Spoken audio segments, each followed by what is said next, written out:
हरिओम भैया।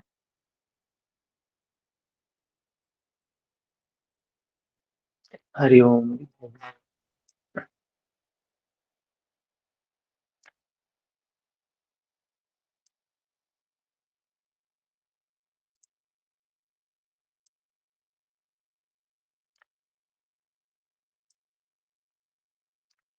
12-13 की रिकॉर्डिंग नहीं डाले हैं भैया।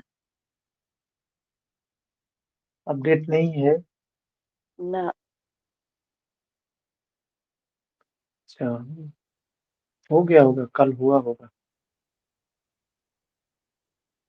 तो देखा मैंने, कल तो नहीं था।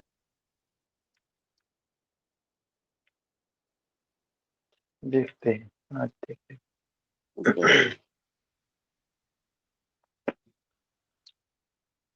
हम लोग पहुंच गए 16वें अध्याय तक। हम्म। आप कहीं बाहर थी क्या? जी, मैं तो बेटी के आई हुई हूँ। तो अच्छा। इधर 3-4 दिन से क्लास, मतलब आँख लेट से खुलती थी। 15-20 मिनट लेट हम्म। होता तो फिर ज्वाइन नहीं करती थी। तो सोची सुन ही लूंगी। चलिए, ठीक। तो हम लोग देख रहे थे, भगवान कृष्ण ने जो कर्म बताया है, क्या है वो? मन के विकारों को समाप्त करने का काम ही है वो कर्म। मन को निर्मल करने की जो विधि है वो नियत विधि है, नियत कर्म है, निर्धारित कर्म है। तो बताया यज्ञ की प्रक्रिया। फिर क्या है यज्ञ? जिसमें हमें अपने विकारों को समाप्त करना है। फिर उसके बाद दैवी और आसुरी संपद की बात की, तीन गुणों की बात की, कि सब कुछ जो हो रहा है वो तीन गुणों के कारण हो रहा है, सत्व रज तम। और इन गुणों से दो प्रकार की वृत्तियां हैं, एक दैवी वृत्ति, एक आसुरी वृत्ति, जिसको कहा धर्म क्षेत्र और कुरुक्षेत्र। इन दोनों के बीच में निरंतर संघर्ष चल रहा है। शुरू में सेनाओं का वर्णन किया गया था। शुरू में जो सेनाएं थी वो दुर्योधन ने बताया था कि ये उधर की सेना में प्रमुख हैं, और इधर की सेना में ये आप प्रमुख हैं। गुरु द्रोण को बताया, भीष्म को बताया, कर्ण को बताया, स्वयं को बताया। और उधर भी बताया था भाव रूपी भीम, अनुराग रूपी अर्जुन, नियम रूपी नकुल, सत्संग रूपी सहदेव, दृष्टिद्युम्न, ऐसे 15 से 20 नाम उधर गिनाए। तो वास्तव में ये दोनों सत्ताएं जिनके बीच में, दोनों वृत्तियां जिनके बीच में युद्ध हो रहा है, वो दैवी संपद और आसुरी संपद, क्लिष्ट वृत्ति और अक्लिष्ट वृत्ति, इन दोनों के बीच में ही संघर्ष चल रहा है। तो भगवान बताते हैं कि वो दैवी संपद क्या है। उस दैवी संपद को हमें बढ़ाना है, उसको बना के रखना है, या उसको लेके आना है, या उसको जाने नहीं देना है। ये चारों में से जो भी हो, जिस भी स्थिति में है, ये चार काम हमें करने हैं। क्या कहते हैं?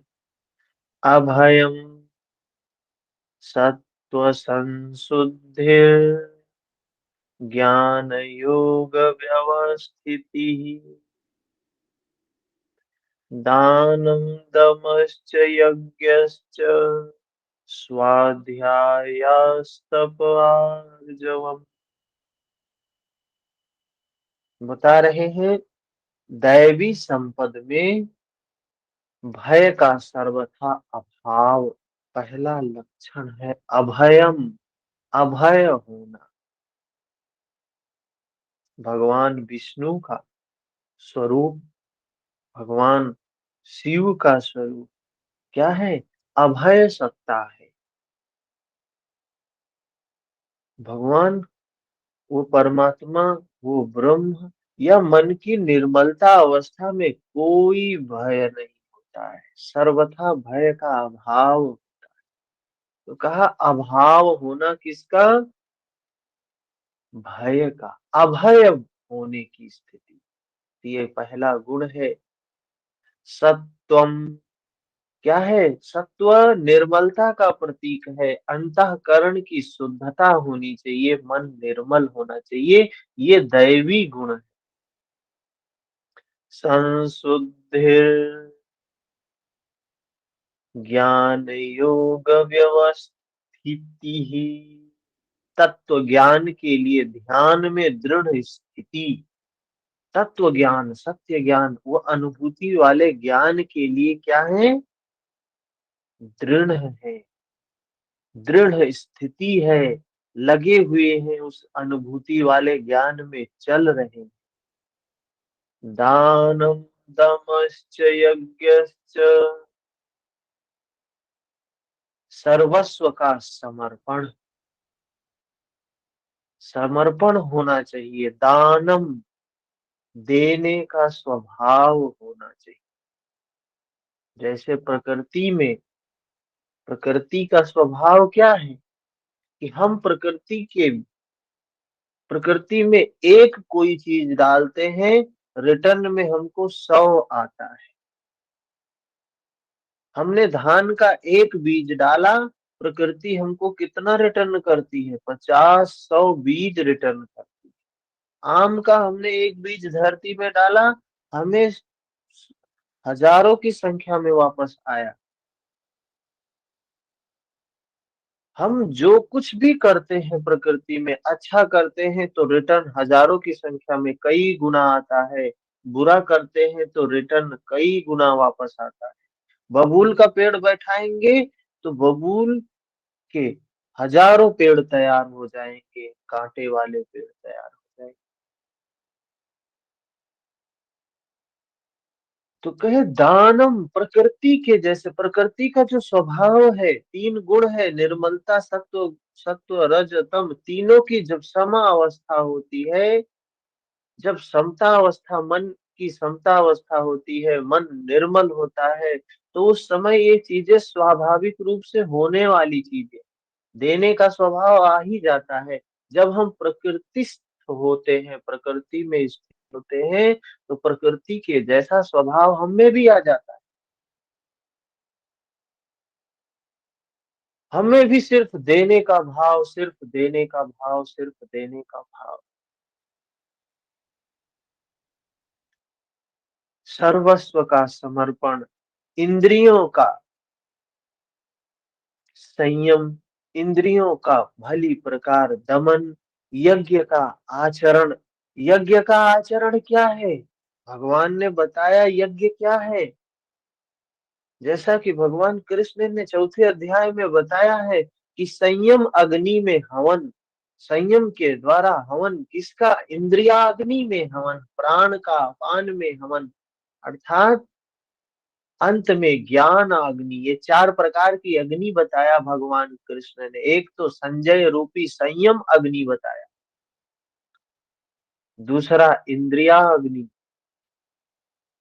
इंद्रियां जो जो बाहर बाहर दौड़ रही हैं, बाहर बाहर दौड़ रही हैं, उनको भीतर की ओर मोड़ना। दूसरा, तीसरा प्राण और अपान में हवन, प्राण और अपान जो बेहोशी में आ रहा है, जा रहा है, कोई होश नहीं है, प्रति श्वास के प्रति सजग हो गए। और अंत में ज्ञान अग्नि, जो अनुभूति है वेदना के आधार पे शरीर से, उसके लिए कहा ये चार प्रकार की अग्नि है, चार प्रकार के हवन है। आराधना की प्रक्रिया बताई, जो केवल मन और इंद्रियों की अंतः क्रिया से ही संपन्न होती है, बाहर से इसका कोई लेना देना नहीं। हमने बाहर हवन करना शुरू कर दिया, भीतर का हवन छूट गया।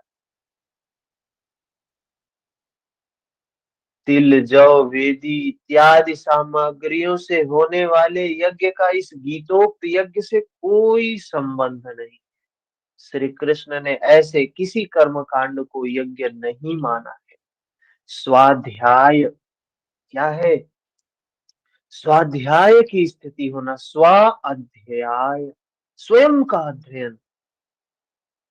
स्वाध्याय को हमने क्या समझ लिया? हमने समझ लिया धर्म ग्रंथों का अध्ययन करना, गीता पढ़ना। बहुत से लोग यही बोलते हैं कि हम तो रोज स्वाध्याय करते हैं। स्वाध्याय क्या है?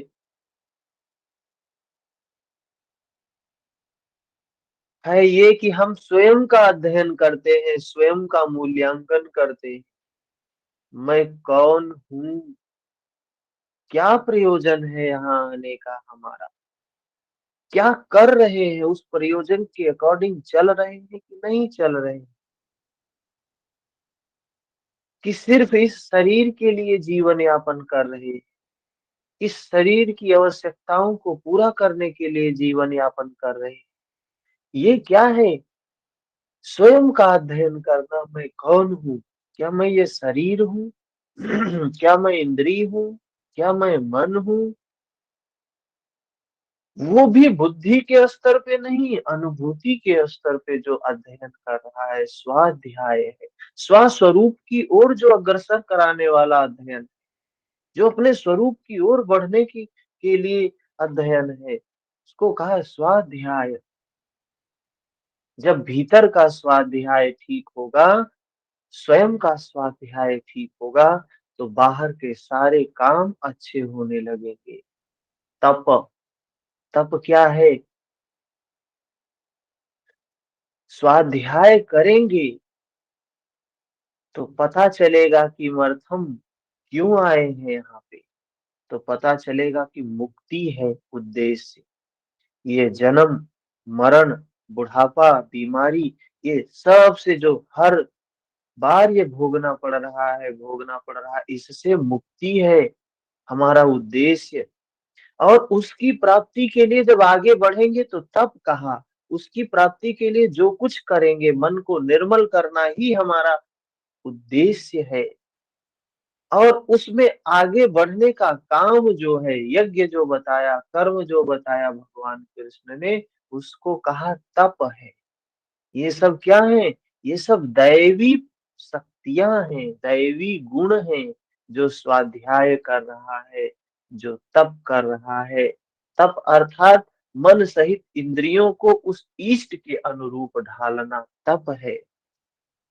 आर्जवम, शरीर और इंद्रियों सहित अंतःकरण की सरलता आर्जवम है। तो इस प्रकार से हम लोगों ने देखा, क्या क्या बातें बताई यहाँ पे।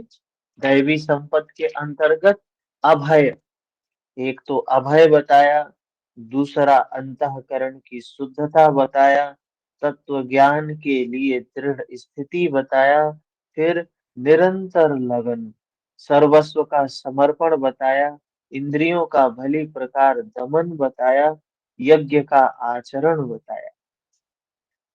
ठीक, यज्ञ का आचरण इस प्रकार से 6 चीजें यहाँ पे बताई। फिर आगे अगले श्लोक में फिर बताते हैं कि क्या क्या चीजें हैं दैवी संपद के अंतर्गत। दूसरे श्लोक में अहिंसा, यही बात महर्षि पतंजलि भी कहते हैं। सत्यम, आक्रोधस्त्यागः, शांतिर अपैशुनम, दया, भूतेष्वलोलुप्त्वम्,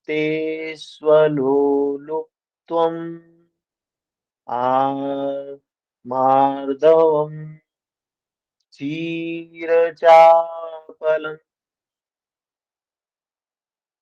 अहिंसा मतलब हिंसक नहीं होना चाहिए। जो हिंसक है वो दैवी संपद वाला नहीं है, वो दुर्गुण है उसके। मनुष्य को कैसा होना चाहिए? अहिंसक होना चाहिए।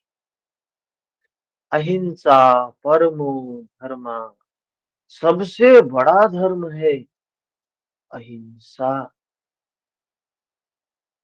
अहिंसा है क्या? लोग कहते हैं किसी को मारना नहीं, किसी को कष्ट नहीं देना,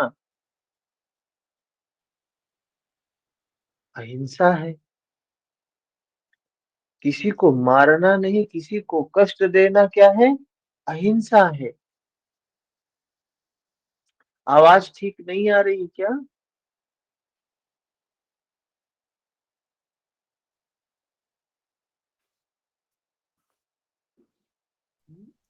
बैटरी लो का साउंड आ रहा है बीच बीच में।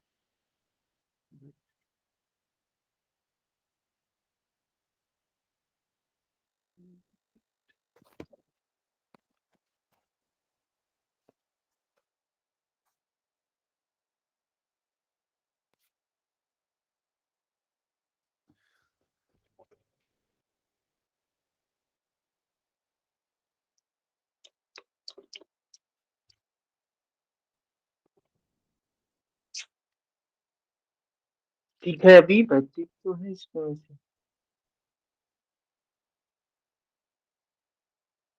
अभी ठीक है ना आवाज? मुझे तो ठीक आ रही है। हम्म। मुझे तो ठीक आ रही है भैया, मुझे तो ठीक आ रही है भैया। ठीक है। तो बताते हैं अहिंसा क्या है। कहते हैं ये हमारा जो शरीर मिला है, इसका लक्ष्य है मुक्ति, मन की निर्मलता। इसी के लिए ये शरीर मिला है। मानव शरीर इसी काम के लिए मिला है कि सिर्फ अपने मन को निर्मल कर। एक भजन भी है, तमाम भजन है कि ये चुनरी में दाग लागा, चुनरी में दाग।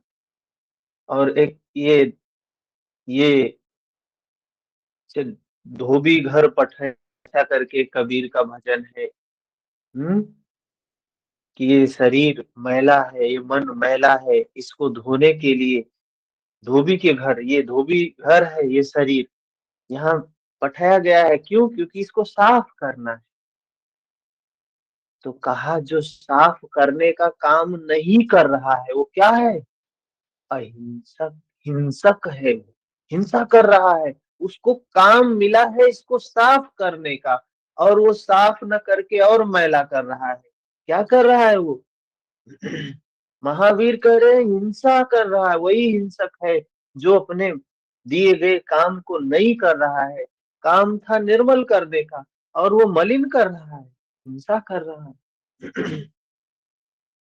अहिंसक वो है जो निर्मल करने का काम मिला था, निर्मल करने का काम कर रहा है, अहिंसक है। सत्यम, सत्यम। यहाँ भगवान श्री कृष्ण क्या कहते हैं? यदि मैं सावधान होकर कर्म में ना बरतूं तो इन संपूर्ण प्रजा का हनन करने वाला और वर्ण संकर का कर्ता हूँ। वही कह रहे हैं, जो ये काम, मन को निर्मल करने का जो काम मिला, जो व्यक्ति ये काम नहीं कर रहा है वो वर्ण संकर का शिकार हो रहा है। आत्मा का शुद्ध वर्ण है परमात्मा, उसका प्रकृति में भटकना वर्ण संकर है। मिला था ये शरीर मन को निर्मल करने के लिए, और जो ये शरीर मन को निर्मल करने के लिए उपयोग नहीं कर रहा है, और राग और द्वेष और लोभ और मोह और क्रोध विकारों को और बढ़ा रहा है और बढ़ा रहा है, वही कौन है? वो वर्ण संकर का शिकार है। और अर्जुन ने भगवान को क्या समझा रहा था? कि लोग पतित होंगे, वर्ण संकर पैदा हो जाएगा, कुल की स्त्रियां दूषित हो जाएंगी। भगवान समझा रहे हैं ये वर्ण संकर है क्या? गलत समझ रहा था वो धर्म को, वो गलत समझ रहा था, वो धर्म को बाहर की कुरीतियां समझ रहा था, बाहर की रूढ़ियां समझ रहा था कि ये धर्म, ये धर्म है, ये धर्म है। आज भी यही होता है। हम यही कहते हैं, अरे हमारे पूर्वज करते आ रहे हैं, ऐसे करते आ रहे हैं, तो हमारा धर्म है कि हमको भी ऐसे करते रहना है।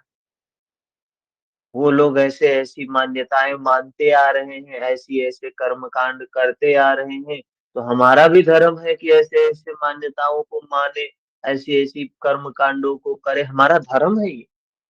लोग बोलते हैं ऐसा और करते भी हैं।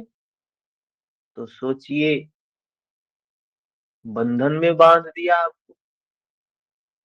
करना अज्ञान है, कोई प्रभाव नहीं। वो भी व्याकुल होते आए हैं, आप भी व्याकुल होते जा रहे हैं। अरे वो कौन सी शांति में थे? अगर कोई व्यक्ति कोई चीज करने से शांति मिल रही है, निर्मलता मिल रही है, तो बिल्कुल करना चाहिए, किसी की बात नहीं सुननी चाहिए। लेकिन कोई काम करने से न शांति मिल रही है, न व्याकुलता दूर हो रही है, तो क्यों बेवजह कोई काम किए जा रहा है?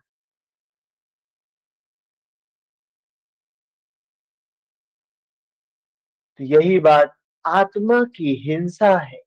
आत्मा का उद्धार ही अहिंसा है। इसके बाद सत्य के बारे में बताते हैं। सत्य का अर्थ क्या है? देखें, सत्य की परिभाषा व्यक्ति व्यक्ति और लोगों के हिसाब से अलग अलग है। जैसे पाश्चात्य में, अन्य देशों में सत्य किसको मानते हैं? चार्वाक सत्य किसको मानता है? सारे लोग सत्य मानते हैं, कहते हैं सत्य ही महत्वपूर्ण है। लेकिन सत्य की व्याख्या भी अलग अलग। कोई व्यक्ति कहता है सत्य वही है जिसको साइंटिफिक तौर पे प्रूव किया जा सके। मशीन जिसको, विज्ञान सत्य किसको मानता है? जिसको वो प्रूव कर सकता है, उसी को कहता है बस यही सत्य है। जो प्रूव नहीं किया जा सकता उसके अलावा वो सब क्या है? सत्य। चार्वाक क्या कहता था? जो चीज इंद्रियों से अनुभव किए, जो इंद्रियों से जो चीज उसको दिखाई दे वही कहे वो सत्य है, इसके अलावा सब झूठा है। लेकिन भारत की सत्य की व्याख्या क्या है? भारत की सत्य की जो व्याख्या है वो बाहर के सत्य की व्याख्या से परे है। जो मन से जो चीज अनुभूति हो, वेदना के आधार पे जो चीज अनुभव हो, वेदना के आधार, हमने क्या मान लिया? वेद में जो चीजें लिखी है सत्य हैं, वो गलत नहीं है। लेकिन जो हमारी अनुभूति पर जो चीज उतरे वही सत्य है। वेद में लिखी हुई चीजें, उपनिषद में लिखी हुई चीजें, गीता में लिखी हुई चीजें सत्य है। लेकिन हमारे लिए सत्य क्या है? सत्य तो वो है जो कल्याण करवाएगा, जो पार पहुंचाएगा, जो मुक्ति करवाएगा। तो सत्य कहा उसको मानना चाहिए। यहाँ कोई चीज सत्य नहीं है, यहाँ कोई चीज झूठ नहीं है। जो जो आपकी अनुभूति पर, वो भी इंद्रियजन्य नहीं, प्रज्ञा से, वो भी ज्ञान चक्षु से जो जो अनुभव हो वही सत्य है, उसके अलावा सब झूठ है, सब झूठ है। तो साधना में हमें यही करना होता है, सत्य का ही दर्शन करना होता है। कोई भ्रम नहीं, कोई कल्पना नहीं, कोई मान्यता नहीं, सिर्फ जो अनुभव हुआ वही है सत्य। आप कहते हैं ये वस्त्र हमारा है, तो क्या आप सच बोलते हैं? इससे बड़ा झूठ और क्या होगा? जब शरीर आपका नहीं है तो नश्वर है, तो इसे ढाकने का वस्त्र कब आपका हो जाए? वस्तुतः सत्य का स्वरूप भगवान श्री कृष्ण ने स्वयं अर्जुन को बताया कि अर्जुन, सत्य वस्तु तीनों कालों में कभी अभाव नहीं होता है। सत्य का कभी अभाव, ना सतो विद्यते भाव, ना भाव विद्यते सता। भगवान श्री कृष्ण ने क्या बताया? जो सत्य है वो तीनों काल में एक जैसा रहता है, और जो असत्य है वो हर क्षण बदल रहा है, बदल रहा है, बदल रहा है।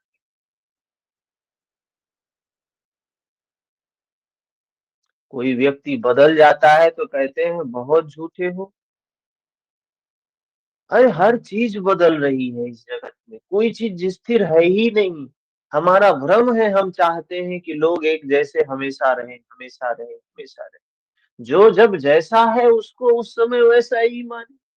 हम भ्रम के शिकार होते हैं और एक धारणा बना लेते हैं, अच्छा है कि बुरा है, कि अच्छा है कि बुरा है। कह रहे सत्य जो है वो तीनों समय एक होता है। और सत्य क्या है? धर्म ही सत्य है, धर्म ही शाश्वत है, धर्म ही सनातन है, जो अपरिवर्तनशील, जो बदलता नहीं है। यही परम सत्य है। इस सत्य पर दृष्टि रखना चाहिए। वो दृष्टि कौन सी? जो संयम रूपी संजय को प्राप्त थी, जो अनुराग रूपी अर्जुन को प्राप्त थी। वो अज्ञान रूपी धृतराष्ट्र वाली दृष्टि नहीं होनी चाहिए, संजय रूपी दृष्टि होनी चाहिए, अर्जुन रूपी दृष्टि होनी चाहिए, प्रज्ञा रूपी दृष्टि होनी चाहिए। अंतः चक्षु से, ज्ञान चक्षुषः, भगवान कृष्ण कहते हैं विमूढ़ा नानुपश्यन्ति, पश्यन्ति ज्ञान चक्षुषा। ज्ञान चक्षु से देखने वाली दृष्टि होनी चाहिए। उससे जो चीज दिख रही है वो सही चीज क्या है? सत्य है, सत्य है, सत्य है। तो बताया अहिंसा क्या है, सत्य क्या है। हम क्या समझते हैं अहिंसा के बारे में? हम क्या समझते हैं सत्य के बारे में? जब अंदर सुधार होगा तो बाहर अपने आप सुधार हो जाएगा। फिर बताया ये अहिंसा और सत्य क्या है? दैवी गुण है। अब हम लोगों को बाहर बता दें कि झूठ नहीं बोलना चाहिए, हिंसा नहीं करनी चाहिए, हम तो बच्चों को बचपन से यही चीज सिखाते आते हैं। ये धर्म की बातें, धर्म का आधार है ये, दैवी संपद होना धर्म का आधार है। मन को निर्मल करने का काम दैवी संपद से होगा। और ये चीजें तो हमारे घर में बचपन से ही बताई जाती है, बेटा झूठ मत बोलो, हिंसा नहीं करना, किसी को कष्ट नहीं देना, दया का भाव रखना। ये सारी चीजें तो बचपन से ही सिखाई जा रही हैं। तो फिर परिवर्तन क्यों नहीं आ रहा है? जब बताया जाता है ये नहीं करना, फिर भी लोग क्यों कर रहे हैं इसको? क्योंकि सिर्फ बुद्धि के स्तर पे बताया जाता है कि इसको जो बता रहा है वो भी नहीं पालन कर रहा है, तो जो सुन रहे हैं वो भी नहीं पालन कर रहे हैं, फिर वो भी अपने बच्चों को बताते हैं। क्यों ऐसा हो रहा है? क्योंकि धर्म को सिर्फ वाणी विलास के लिए ही समझा जाता है कि धर्म मतलब बुद्धि विलास की बात है ये। बस सुन लो, हाँ बहुत अच्छा, बहुत अच्छा, बहुत अच्छा। जीवन में नहीं है। तो कहा है धारण करे तो धर्म है, वरना कोरी बात। धारण नहीं किया तो लाभ कहाँ मिलेगा? तो धारण करे तो धर्म है। सुख इसीलिए नहीं है क्योंकि धारण नहीं किया है।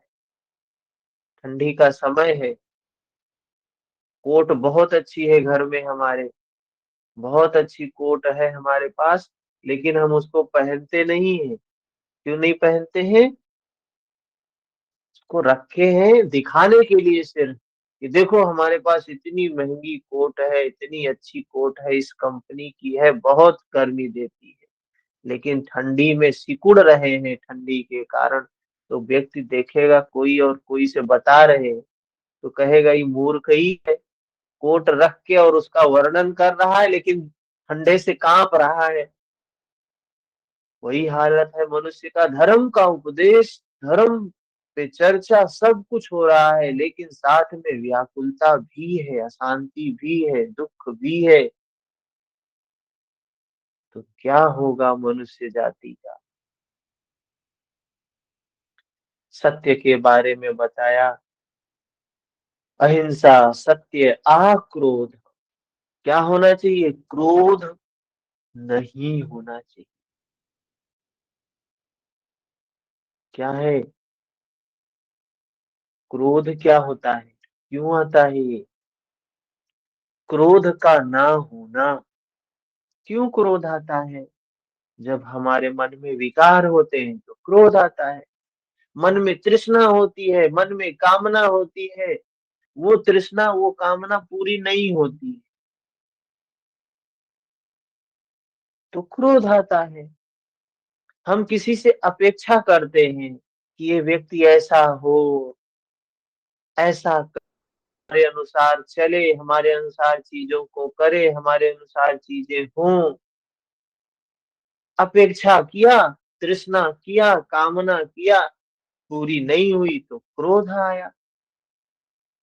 हम्म। गोस्वामी तुलसीदास जी बड़ा सुंदर बताते हैं, क्रोध की तुलना करते हैं पित्त से, लोभ की तुलना कफ से, ऐसे बताते हैं। और क्रोध आया, कामना पूरी हो गई, मान लो कि किसी से आप अपेक्षा कर रहे हैं कि वो व्यक्ति ऐसे ऐसे व्यवहार करेगा और वैसे वैसे उसने व्यवहार कर दिया आपके साथ, तो आपके मन में लोभ आया। क्रोध या लोभ, दो दो हाथ हैं, ये या तो क्रोध आएगा या तो लोभ आएगा। कामना जगाएगा व्यक्ति, या तो क्रोध आएगा या तो लोभ आएगा। पूरा होगा तो लोभ जागेगा और कामना बढ़ेगी, फिर पूरा नहीं हुआ तो क्रोध जागेगा। तो ये अज्ञानता में ये चीजें जाग रही। तो कह रहे क्रोध नहीं होना चाहिए। अगर क्रोधी व्यक्ति है, क्रोध आता है, तो समझो उसके अंदर आसुरी संपद है, राक्षसों के गुण है। फिर बताते हैं सर्वस्व का समर्पण। सर्वस्व का समर्पण होना चाहिए। दा, दान का भाव, देने का भाव, त्याग का भाव, समर्पण का भाव, सर्वस्व का समर्पण, आत्मसमर्पण। अर्जुन ने भी किया। दर्शन उसको तभी हुआ जब उसने आत्म समर्पण किया, जब उसने सरेंडर किया, अपने आप को शिष्य के रूप में समर्पित किया। ज्ञान उसको तब हुआ। कौन सा ज्ञान? सत्य वाला ज्ञान, फिलोसफी वाली बात नहीं, दर्शन हुआ उसको।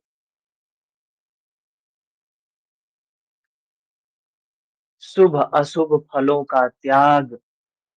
कर्म हम कर रहे हैं, निष्काम भाव से कर रहे हैं, कोई कामना है ही नहीं। तो कामना नहीं है तो पूरा होने पे लोभ भी नहीं जागेगा, और न पूरा होने पे क्रोध भी नहीं जागेगा। अच्छा फल आए या बुरा फल आए कोई मतलब नहीं, समता का भाव है, तो ये दैवी संपद है। चित्त की चंचलता का सर्वथा अभाव। हमारा मन, हमारा चित्त कितना चंचल होता है, कितना चंचल होता है।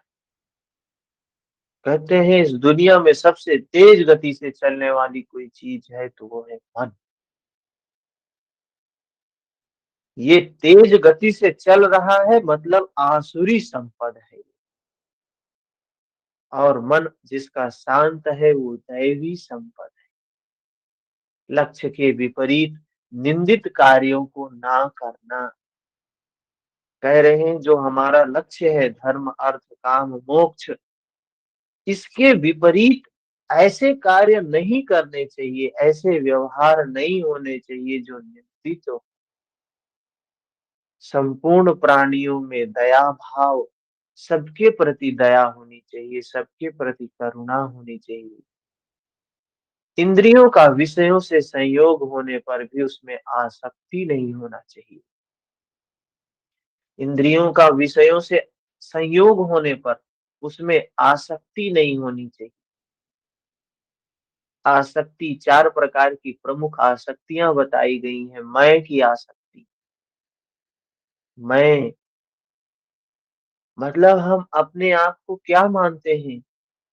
हर व्यक्ति ये मैं की आसक्ति, अहम भाव जिसको कहते हैं, मैं का भाव, मैं मेरे का भाव।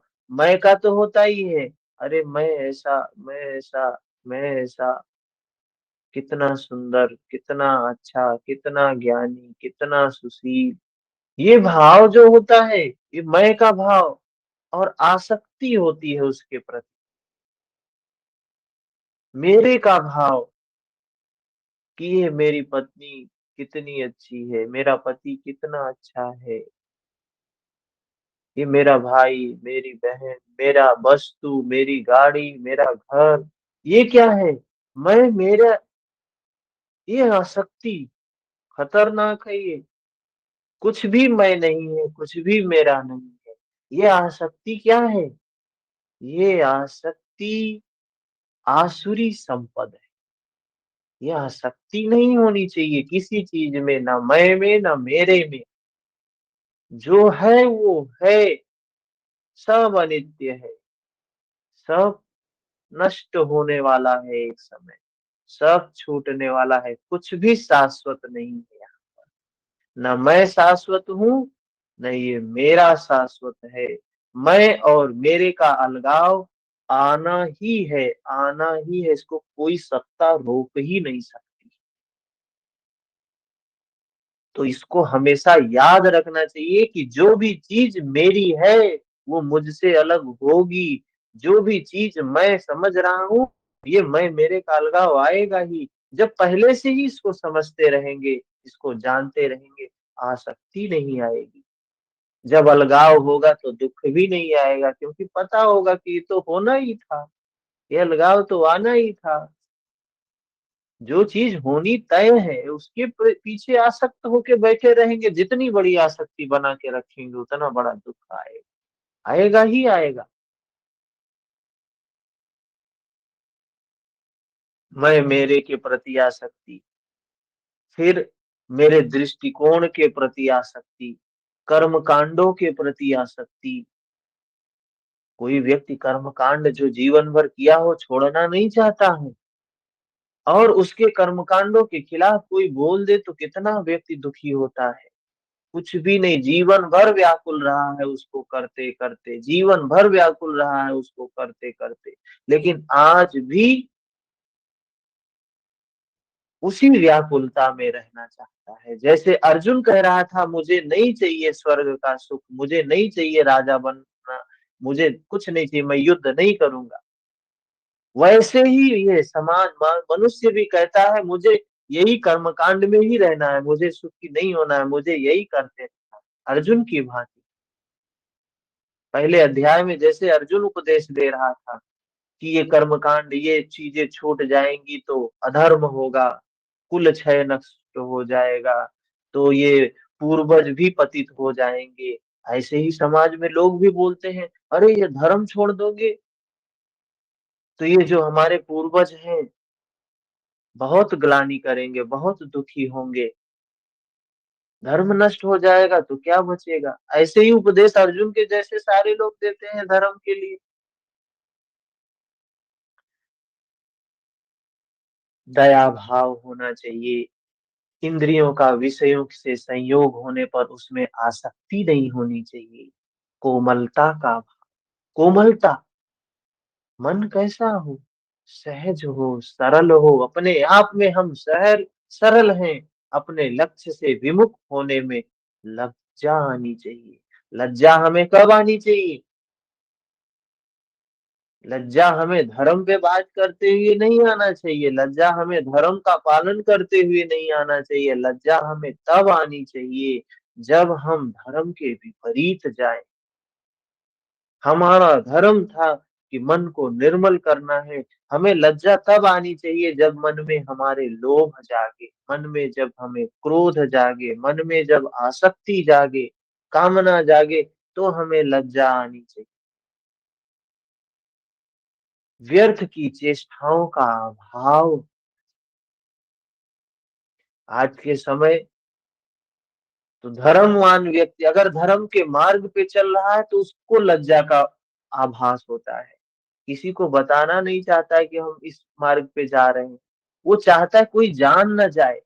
क्यों? क्या कहेंगे लोग? और कोई अधर्म का काम करता है तो बड़े गर्वान्वित होके करता है कि हाँ देखो हमने तो ये काम किया है।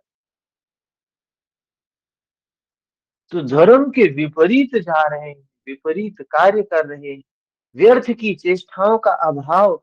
कह रहे हैं भगवान कि ये व्यर्थ की चेष्टाएं नहीं होनी चाहिए मन में, फूल जुलूल चेष्टाएं नहीं होनी चाहिए।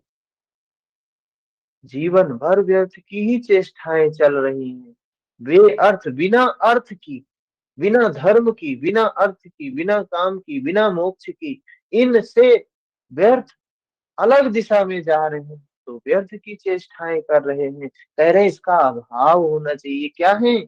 दैवी संपद है, दैवी सत्ता है, इनको हमें बढ़ाना है, इनको हमें बना के रखना है, इनको हमें जाने नहीं देना है, और इन दुर्गुण है उन्हें आने नहीं देना। ये कार्य हमें करने हैं। फिर उसके बाद आगे बताते हैं, देखिए कितना उन्होंने बताया, लगभग 25 के आसपास इन्होंने दैवी संपद बताया। तेज, क्षमा, धृति, शौचम, आद्रोह, नातिमनाति निता, भवन्ति संपदं दैवीम् अभिजातस्य भारत। तेज, जो एकमात्र ईश्वर में है, उसके तेज से जो कार्य करता है, महात्मा बुद्ध की दृष्टि पड़ते ही अंगुलीमाल के विचार बदल गए। क्या बताया? तेज होना। जब हमारा मन निर्मल होता है ना, तो एक महर्षि पतंजलि ने एक एक चीज के पालन करने पर बताया है कि परिणाम मिलता है। अगर आप अहिंसा का पालन करोगे तो क्या मिलेगा? महर्षि पतंजलि ने बता दिया है, अहिंसा प्रतिष्ठायां तत्सन्निधौ वैरित्यागः। कहा कि अगर आप अहिंसा में प्रतिष्ठित होंगे ना, मतलब आप अपने मन को निर्मल करने के काम में आगे चल रहे हो, चल रहे हो, चल रहे हो, तो होगा क्या? आपके आस-पास जो भी व्यक्ति आए, उनका मन स्वतः ही निर्मल हो जाएगा, एक ऑरा तैयार हो जाता है। जो भारत और पाकिस्तान के विभाजन के समय जो मुस्लिम वो जिन्ना था ना, तो कई बार वो गांधी जी के पास जाता था, मन में कोई भाव लेके, कोई विचार, वो लेके जाता था प्रश्न कि ऐसा मैं बोलूंगा उनको। लेकिन वहां जाते समय तोड़ने का भाव उसका बदल जाता था, वो पूछ ही नहीं पाता था अपने वो प्रश्न, वहां पूछ ही नहीं पाता था। क्यों नहीं पूछ पाता था? क्योंकि गांधी जी की वो अवस्था होती थी, वो समता में स्थित रहते थे। और ये लोभ लेके गया है, समता में लोभ जाएगा तो सागर में नदियां जैसे जाके समा जाती है, वही हालत होता था उसका। उसने बताया कि ऐसी मेरी कई बार ऐसी स्थिति हुई। तो जो भी व्यक्ति धर्म में पुष्ट होता है, उसके सामने जो भी ऐसे व्याकुल व्यक्ति, अशांत व्यक्ति, लोभी व्यक्ति, क्रोधी व्यक्ति, कामी व्यक्ति आते हैं, वो उनके अंदर में भी वो भाव तिरोहित होने लगता है, तिरोहित होने लगता है, तिरोहित।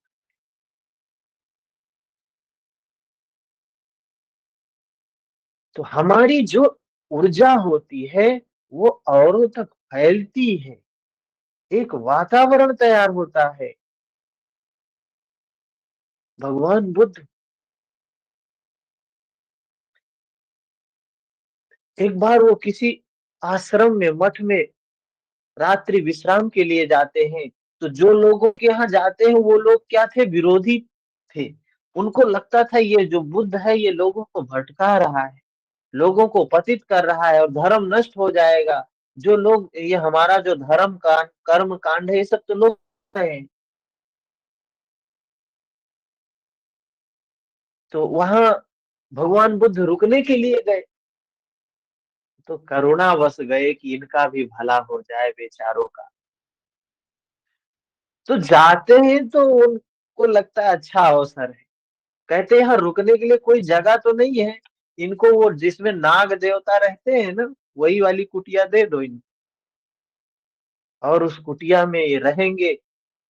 रात में नाग देवता इनको डसेंगे, खत्म हो जाएंगे, मामला ही साफ हो जाएगा, अपने आप काल के मुख में आ गए हैं। बड़े खुश होते हैं। भगवान बुद्ध को क्या फर्क, सोना था उनको रात में। वो जाते हैं, आराम से बैठते हैं, नाग देव आते हैं उनके सामने, मैत्री की तरंगों को उत्पन्न करते हैं भगवान बुद्ध, मैत्री देते हैं उस नाग को। और वो वो नाग बिल्कुल उनके चरणों में सर रख के रात भर मस्त पड़ा रहता है, क्योंकि वो समता में स्थित थे, वो नाग भी समता में। उसकी उसको भी वो मैत्री अच्छी लगती है, शांत होता है, सुखी होता है। सुबह उठते हैं, सोचते हैं अभी तो काम खत्म हो गया होगा, जाके देखते हैं तो वो नाग उनके पैरों के पास सिर रख के एकदम पड़ा हुआ है। कहते हैं लगता है यही मर गया है, ये नहीं मरे, ये नाग ही मर गया है। तो ये अवस्था, पूछते हैं कैसे किया आपने, ये कैसे हो गया। एक नाग जो लोगों को, यहाँ कोई रुक नहीं पाता था, कितने लोगों को काटा, आपने कैसे ये काम किया। उन्होंने बताया कि ये मन की निर्मलता है, आप भी करो, आप भी ये अवस्था प्राप्त कर सकते हो। जो भी जीव जंतु पशु पक्षी जितने भी आकुल व्याकुल होंगे, सब शांत हो जाएंगे। वही करना सिखाया लोगों को। और जिसके आश्रम में रुके थे 500 अनुयायी, अपना बाल दाढ़ी छिला के, अपना चोला बदल के इनके शरणागत हो जाते हैं। उनके भाई को पता चलता है, वो भी 500 लोगों के साथ मठाधीश थे, वो भी उनके शरणागत आ जाते हैं। अब भगवान बुद्ध की उम्र कम थी, वो लोग बहुत बड़े बड़े जो है मठाधीश, जब समाज में भिक्षा मांगने निकलते हैं ना, भिक्षाटन के लिए निकलते हैं, तो समाज के लोगों को भ्रम होता है कि लगता है ये गौतम सिद्धार्थ गौतम उनकी शरणागति स्वीकार कर ली। तो वो सारे लोग स्पष्टीकरण देते हैं, नहीं, हमने हमने गौतम बुद्ध की शरण स्वीकार की। तो सोचिए, ऐसे ऐसे लोगों के ऊपर करुणा करके वो गए। तो ये मन की हमारी अवस्थाएं होती हैं जो लोगों को बदलती है, तेज होता है। भगवान बुद्ध की दृष्टि पड़ते ही अंगुलीमाल भी बदल गया, जो हजारों लोगों की हत्या किया हो। हमने तो किसी की हत्या नहीं की, जो हजारों मनुष्यों की हत्या किया हो, ऐसा व्यक्ति भी बदल सकता है।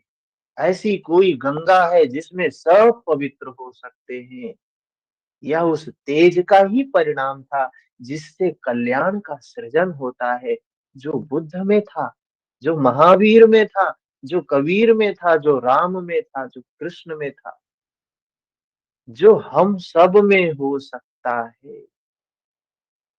आज उस बुद्ध के प्रति सब शरणागत पूरी दुनिया नमन करती है ना उसे। क्षमा, धैर्य, शुद्धि, किसी में शत्रु भाव का न होना, किसी के प्रति शत्रु भावना, अपने में पूज्यता के भाव का भी सर्वथा अभाव। अपने आप में भी ये भाव नहीं होना चाहिए, अरे मैं तो बहुत ज्ञानी हूँ, मैं तो बहुत विद्वान हूँ, ये है वो है, ऐसा है वैसा है। जितना ये अहम भाव होगा, उतना ही प्रताड़ित होता है व्यक्ति अपने मन के द्वारा। और जितना ही सरल बन के, जितना ही सहज बन के, जितना ही छोटा बन के रहता है, उतना ही आनंद में जीवन को जीता है। यह सब तो हे अर्जुन, दैवी संपत्ति को प्राप्त पुरुष के लक्षण है। भगवान कृष्ण कह रहे हैं यही गुण है, जो दैवी संपत्ति जिसके अंदर में है, यही यही गुण है। इस प्रकार कुल 26 लक्षण बताए भगवान कृष्ण ने। 26 लक्षण बताया। इन 26 में हमारे कितने भीतर हैं, हमें देखना चाहिए। कौन कौन से नहीं है, उनको लाना चाहिए। और कौन कौन से इनके अपोजिट है, उनको निकालना चाहिए। और कौन कौन से इनके अपोजिट है, उन्हें आने नहीं देना चाहिए। ये 4 काम हमें करने हैं। तो जीवन अपने आप मुक्ति की ओर बढ़ते चले जाएंगे, बढ़ते चले जाएंगे। जो सब के सब तो साधना में परिपक्व अवस्था वाले पुरुष में संभव है। सब में संभव नहीं। कोई धर्म की चर्चा कर ले, धर्म की बात को सुन ले और सोचे ये सारे सद्गुण हमारे अंदर आ जाए, संभव नहीं है। ये सिर्फ साधना से आते हैं, साधना से आते हैं। जैसे जैसे साधना पुष्ट होती जाएगी, वैसे वैसे इन गुणों का विकास होता जाएगा। आंशिक रूप में आप में भी निश्चित इन सब का बीज हमारे भीतर में होता है। सब बीज रूप में है, बस अंकुरित होते हैं जब धर्म मिलता है, जब साधना मिलती है। और आसुरी संपद में आप्लावित मनुष्यों के भी ये गुण हैं, किंतु प्रसुप्त रहते हैं। आसुरी जो संपद वाले मनुष्य हैं उनमें भी होते हैं ये गुण, लेकिन वो बिल्कुल प्रसुप्त अवस्था में होते हैं। तभी तो घोर पापी को भी कल्याण का अधिकार है। भगवान बुद्ध ने दिया ना अंगुलीमाल को, और वो भी अरहंत की अवस्था को प्राप्त किया, वो भी मुक्ति की अवस्था को प्राप्त किया। जब 1000 व्यक्ति को मारने वाला व्यक्ति भी मुक्ति प्राप्त कर सकता है, तो हम क्यों नहीं कर सकते हैं? कितनी बढ़िया से भगवान कृष्ण ने दैवी संपत्ति के बारे में बताया। इसके बाद आसुरी संपत्ति, राक्षसों के गुण कौन है, क्लिष्ट वृत्तियों के गुण कौन कौन से हैं। ये जो गुण थे ये किस कौन सी सेना के बताया? पांडु, पुण्य रूपी पांडु के पुत्रों की तरफ जो सेना थी उसमें ये गुण थे। हमारे मन में भी जो आक्लिष्ट वृत्तियां हैं उनके ये गुण हैं। कमजोर अवस्था में है, इसलिए हमें विश्वास नहीं होता है कि हम इससे जीत जाएंगे, हम इसको कर सकेंगे। लेकिन जैसे जैसे साधना में हम पुष्ट होते जाते हैं, वैसे वैसे ये चीजें बढ़ती जाती हैं। अगर वाकई में भगवान कृष्ण के प्रति श्रद्धा है, भगवान धर्म के प्रति श्रद्धा है, भगवान राम के प्रति श्रद्धा है, बुद्ध के प्रति श्रद्धा है, तो हमें इन गुणों को बढ़ाने के लिए, इन पर विश्वास करके इन गुणों को बढ़ाने के लिए चलना चाहिए।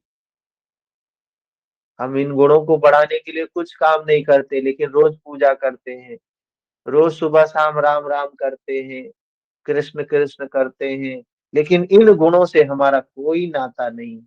ये गुण तो भगवान राम के हैं, भगवान राम में ही रहे तो ठीक है, हम तक ना पहुंचे। क्योंकि हम तक, लोग ऐसे कहते हैं हम तक इन गुणों को धारण करेंगे तो जिएंगे कैसे? जिएंगे कैसे? मतलब ऐसे लगता है कि ये गुण धारण हो जाएगा तो जीना बेकार हो जाएगा, फिर जिंदगी रहेगी ही नहीं, जिंदगी समाप्त हो जाएगी। समझ नहीं है कि इन गुणों के बिना जिंदगी संभव ही नहीं है, मर ही तो रहे हैं हर क्षण, क्योंकि ये गुण नहीं है। जिस दिन ये गुण आ जाएंगे उस दिन जीना आ जाएगा। कैसे जीना है, आनंद क्या होता है, सुख क्या होता है, उस दिन पता चलता है जब ये 26 दैवी संपद हमारे अंदर आएंगे, उस दिन पता चलता है जीने का तरीका। तो योग क्या है? Art of living. धर्म क्या है? Art of living. जीवन को कैसे जीना है, ये जीने का तरीका है धर्म, योग। और हम योग के नाम पे उल्टा होके खड़े हैं, हाथ को इधर तोड़ के पैर को उधर मोड़ के सिर के ऊपर रख लिए हैं, कह रहे हैं योगी हैं हम, योगाचार्य हैं। क्या योग कर रहे हैं? योग के नाम पे हम अपने आप को प्रताड़ित करने का काम शुरू कर दिए, शरीर को तोड़ने मरोड़ने का काम शुरू कर। योग तो पूरा मन का खेल है। और हमने योग के नाम पे क्या क्या पूरी थी, तमाम प्रकार के योगा चल रहे, देख के तो शर्म आती है। ऐसे ऐसे योगा चल रहे हैं समाज में। योग क्या है? योग कर रहे हैं हम तो, योग कर रहे हैं, तो योग कर, कोई योग नहीं, योग का वाई भी नहीं है।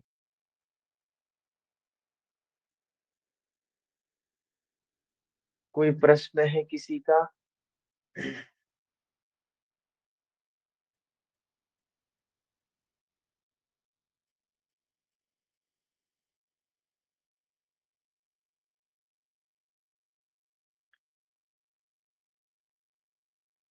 ठीक है। तो कल हम देखेंगे आसुरी संपद, कल देखेंगे 26, दैवी संपद को हमने आज देखा। ठीक है, तो यही समाप्त करते हैं। थोड़ी देर बाद शिव संहिता का तृतीय पटल हम देखेंगे, समरी तृतीय पटल। हरि ओम।